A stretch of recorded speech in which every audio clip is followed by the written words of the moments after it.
hai nhân giống chỗ quỷ ra đời này lúc nào thì cũng lục khá bé với dòng video này trong này nó vậy.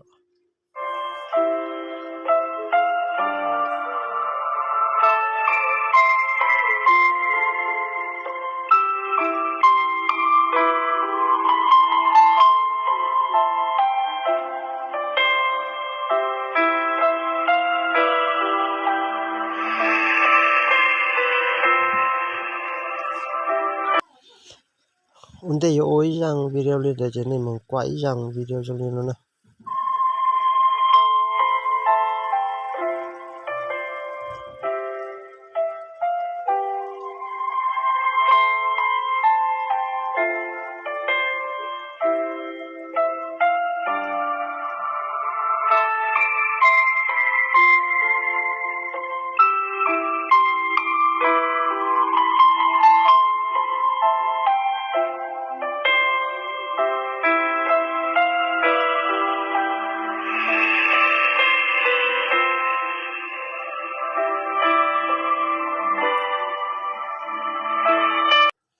Nó chỉ là của lọc hẹp yếu.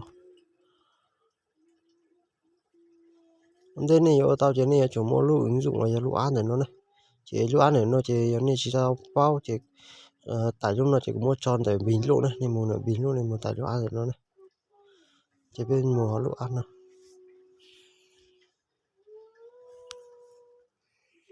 Thảo bên một trò tiền này trong này nó chỉ bên nhà để nó này.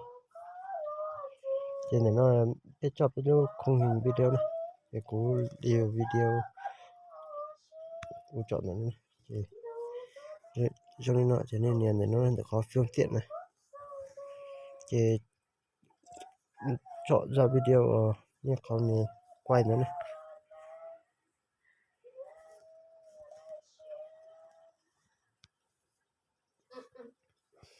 Chọn tao là trên này nền để nó chỉ tao lên nó.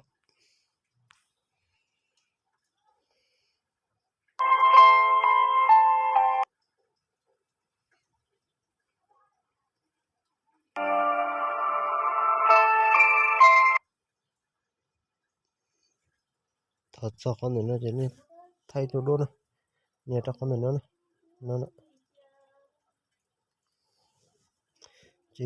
là cho các trục cung và thêm vào làng đất nữa này, cái này nó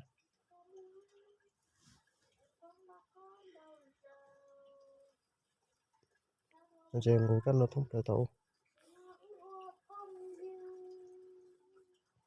nó chỉ tàu nữa, chỉ nào cái nó mua ngủ lũ lũi dạng lúc không nữa.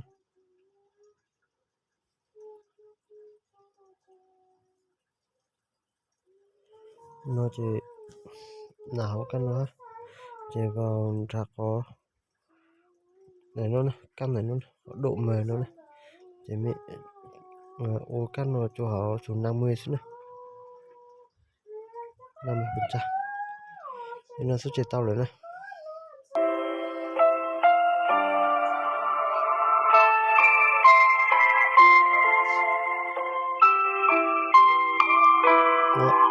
Nó chỉ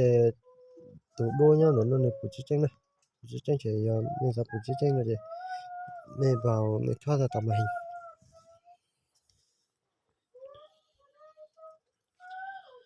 chỉ mình vào lúc trình diễn nó này trình diễn chờ rồi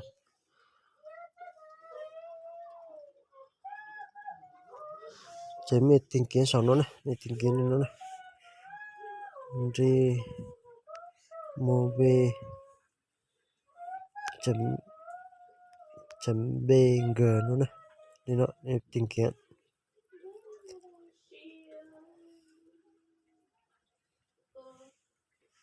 mình tìm kiếm này tới lên nó chỉ mình nạp vào nó này căn chung chung nữa chỉ chọn chỉ mình mùng ra tủ đốt của ta có nhiều thay nữa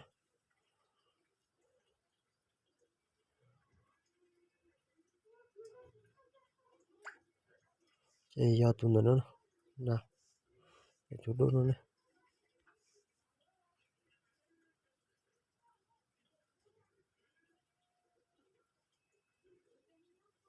nên nó chỉ cắt là tụi anh nó chỉ mình là khó đâu lắm trên này đâu lắm rồi này cho cái mùng tàu luôn cái nó mất tờ nó này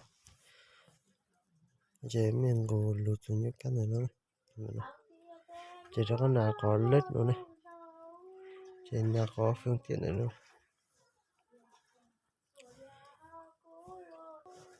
rồi này nó chế mình mùng tháo cái cang đầu lon nữa này để nó có đầu lon nữa chế mình mùng còn tháo tụ ảnh người ta mới có những cái này để tụi nó tụi chú chứng một đã chính đó chế mình mong gồ lù luôn vào lúc khu này nữa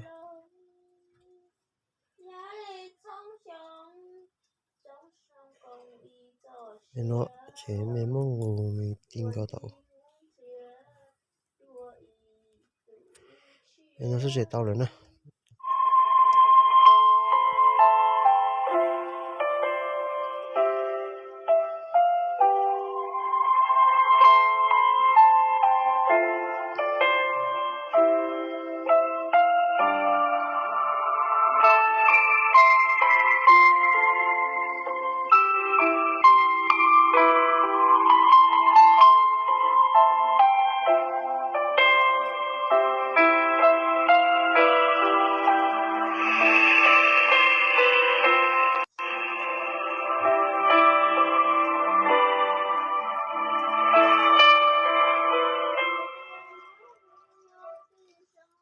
nhưng nó sẽ tàu nữa giờ chỉ xử lý cho nó ba cổ pha lao thế